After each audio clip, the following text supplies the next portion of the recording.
Hi, this is Key Social Media Tactics for the NHS. Over the course of this video, I'm going to be sharing with you 6 key tactics that I recommend you use as part of your social media activity. So the first really key tactic is to make sure you've got really impactful content to share via social media. It's no longer acceptable to just have text in your tweets or just text in your Facebook posts.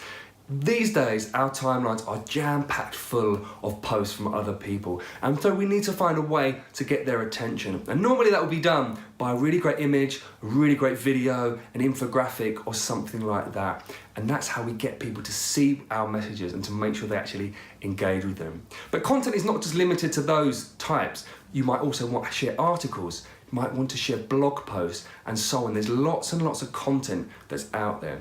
But the most important part of all is to make sure you have really engaging content to be as part of your social media posts. And it's the combination of those posts and the content that will get you the most engagement and the most traction. So please do remember, content is king on social media. So the second key tactic is to make the most of video.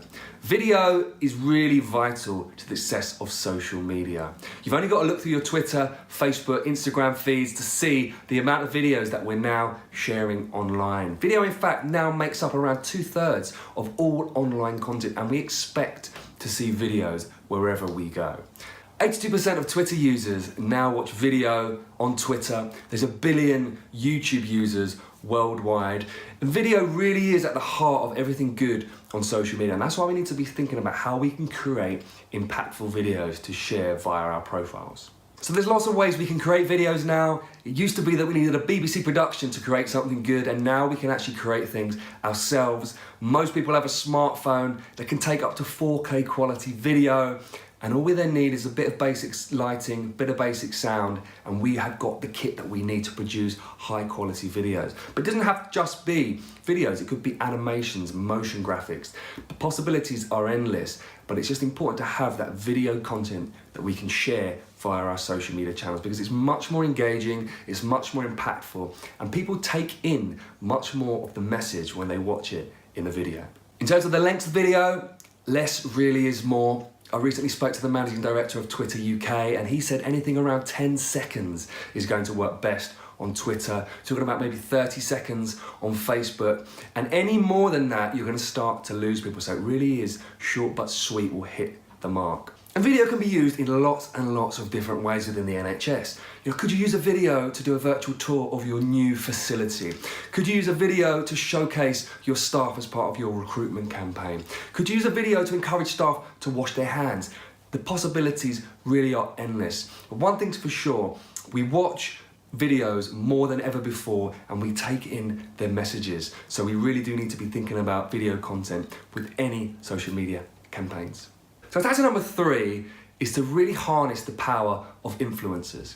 Now, influencers are people that will help spread the reach of your message. It could be celebrities, but it could be councillors, MPs, it could be your CEO, it could be key members of staff. Those people have the ability to influence others and to raise awareness quickly. The reason influencers are so important is that by and large, you're not going to have a huge amount of followers at the early stage in particular. So you're not going to be able to reach a large number of people necessarily straight away. Whereas if you work with influencers, they can potentially reach out to many, many more people and ensure your message is heard much more widely. Now, it might be as simple as influencers just retweeting your messages, or they might put out messages on your behalf. There's lots and lots of ways to utilize influencers, but either way, I'd make them a really important part of your social media planning. The other key term that you might have heard in this kind of area is the term micro-influencers. Now, these are people that haven't got a massive following themselves. They typically have less than 10,000 followers actually, but they have a really niche group of followers that are really quite dedicated. So for example, in my world, I'm in the world of communications, and within NHS communications there are a number of key people that I know don't have a huge following, but I know are very influential within their area, so I always reach out to those people when I'm trying to get key messages out there. And that's what I'd advise you to do. Go away and think about who are the key people in your sphere, who are the people that could influence others. Are there local celebrities that are local to your organisation? Are there MPs or councillors that are particularly vocal? Have you got Health Watch that you've got a good connection with? Is your CEO active? Are there going to be people within your kind of professional interest that could help you get your message out? And really tap in to those influencers. And either ask them to share your content, ask them to post on your behalf, tag them into your posts so that they can see what you're putting out there. There's lots of ways to reach out to influencers and to get them to help you get your message out as widely as possible. So key tactic number 4 is social media advertising. Previously, we would have thought about advertising in newspapers, we'd have thought about advertising on billboards, maybe bus stops first of all. But now I recommend that people consider social media advertising at the outset of any campaign. And the reason being that social media advertising is incredibly targeted. You can target people by their age, by their gender, by where they live, by what they're interested in. And because of that, you can really hone in on your exact audience, which means you're not wasting your money on people that aren't going to be interested in what you want to put out there. So that's perfect for things like recruitment, where you might be targeting certain age range. It's perfect for things like maternity services, where you might want to target a particular gender and so on. So it can really hone in on key people. And it can cost pennies, literally pennies, to put out social media advertising that can have a real good impact on your campaign. The other great thing about social media advertising is that it can help us reach thousands, if not millions of people straight away. Typically, it can take a long time to build up your own follower base, and NHS accounts tend to have relatively small numbers of people following them.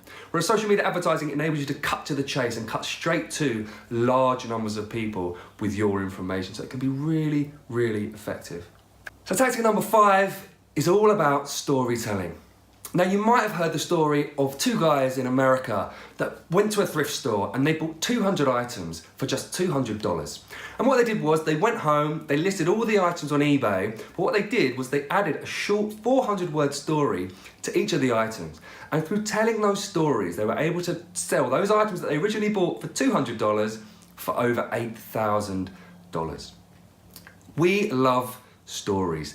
They have more impact, we engage with them, and more importantly, we remember them. And that's why storytelling is a really important part of social media. We've been using stories on social media for a very long time. You can tell a story through the images that you use, you can tell a story through the videos that you put out, through the narrative that you use to support those pieces of content. But now social media platforms are actually recognizing the importance of stories and creating dedicated areas where you can tell your stories. It started on Snapchat. Now we're on Instagram, we've got Instagram stories. On Facebook, we now have Facebook stories, and even on Twitter, they call them moments, but they're effectively the same thing. And stories as a function is where you can upload 3, 4, 5 or more pieces of content as part of your overall story. And these pieces of content will typically disappear after 24 hours. The reason stories work is because they are shown right at the top of your feed. And so people can therefore click on them more readily than content that is seen just within your feed. The other great thing about stories is that they enable you to group bits of content together. So like I say, you can have 3, 4, 5 or more posts all as part of your story. So you can tell more complex, detailed, interesting messages than you might otherwise be able to in a single post. Stories do require really strong visuals though, and they require really coherent messages.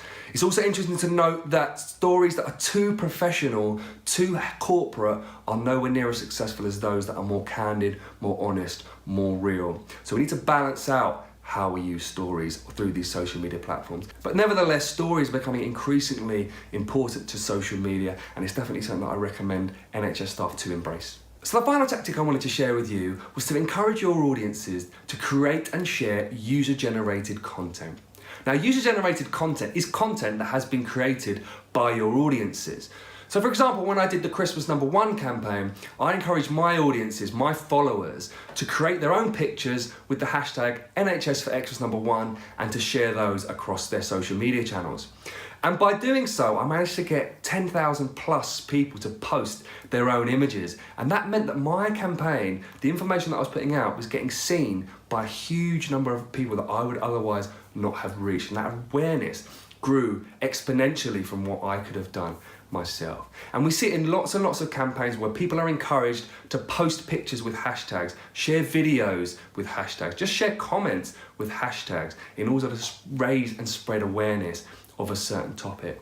So that's what I'd encourage you to think about as well. If you want to get a bigger reach than what you could get on your own, think about how you could stimulate user-generated content, getting other people to do the work on your behalf, and it really does work. So those are my 6 key tactics to think about when planning your social media activity. The first one is that content really is king, so plan out some really effective, impactful and engaging content. The second one is that video really is vital, so make sure you've got some good video content to supplement your online activity. The third one is to think about influencers. Who is it that will influence your potential audiences? Who is it that you can tap in to help you raise awareness? Tactic number 4 was all about social media advertising. If you need to get a message out to a wider audience quickly and cheaply, that can be a really effective way to do it. Tactic number 5 was to think about stories and how you tell stories via social media, be it through your images, your posts, your videos, or by using specific story functions within all the social media apps. So that's becoming a really important trend. And lastly, tactic number 6 was all about stimulating user-generated content, getting your audience to participate in your campaigns and to help you spread awareness that way. So there are my 6 key tactics. I hope you have a lot of success with them.